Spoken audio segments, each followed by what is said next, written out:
Good afternoon. I'm here with Adel ALDERBAS, CIO of WAFRA.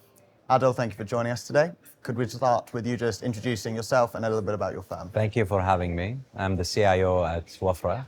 WAFRA is a US-based platform that's headquartered in New York. And today we manage $28 billion across 3 asset classes. What we're most known for is our GP stakes program. But in addition to that, we are investors in both infrastructure and real estate. Brilliant, thank you. So you've been in the market a decade. What shifts have you seen both in terms of how managers view partnerships, but also how LPs view the asset class? WAFRA is uniquely positioned at the intersection of collaboration between LPs and GPs. So at WAFRA, we have a partnership-driven approach to our execution. We have relationships with around 20 LPs on one side, and then 30 GP ownerships on the other side. And WAFRA acts as a bridge that creates connectivity between both. What we've seen in the market is the evolution of the market from being a product-driven market into a market that's driven by solutions. LPs are not looking for GPs presenting them with products. They're looking for GPs presenting them with solutions for gaps in their portfolio. And what we're seeing is a deeper interaction between GPs and LPs, and that's something that WAFRA helps facilitate through its GP stakes program. Very interesting, thank you. So WAFRA describes itself not just as a GP staking firm, but also as a strategic partner. Can you talk a bit further about that? Definitely. So GP stakes has been around for a while now, and it has developed into what today is a broad market that includes multiple solutions. Some players provide financing, other players provide seed capital, others buy GP stakes. What we do at WAFRA is all of the above, but then in addition to that, in addition to providing a solution, we act as a strategic partner. What does strategic partner mean?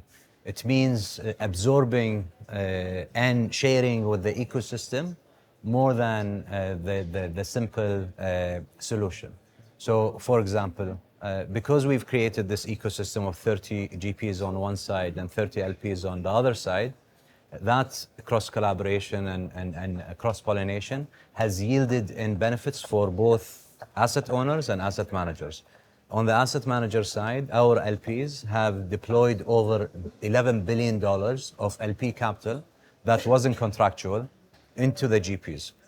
The GPs have provided the LPs with co-investment flow, with intellectual learnings and capacity and insights into the marketplace. So that's what we mean with being strategic, is being more than a solutions provider. We have also been providing training to our LPs, so engaging in deeper partnerships is the future of these LP-GP relationships. Interesting, thank you. So yeah, how do you leverage a concentrated LP base to help GPs expand their reach and deepen their networks? I think by being very close to the pulse, by being a very good listener. So for us, we spend a lot of time with our LPs understanding what are the gaps in their portfolios. So instead of being backward looking and saying, we want to be in asset class A, B, C, where do you want to be in the future? And we help them curate that through Capital Constellation, which is our platform that backs early stage next generation managers. So for example, we've been spending a lot of time on relevant themes in the marketplace today, like backing managers in digital infrastructure, in energy transition, in real estate, but real estate with an operational overlay. All areas that are missing in an allocator's portfolio. Perfect, thank you. And one last question for you, Adel. Which regions are you currently seeing having good opportunities for GP stakes investments? We're a global player, but because we're New York based, we've been executing most of our activity in New York. I would say that over the last 18 months or so, we've been seeing rampant activity in Europe.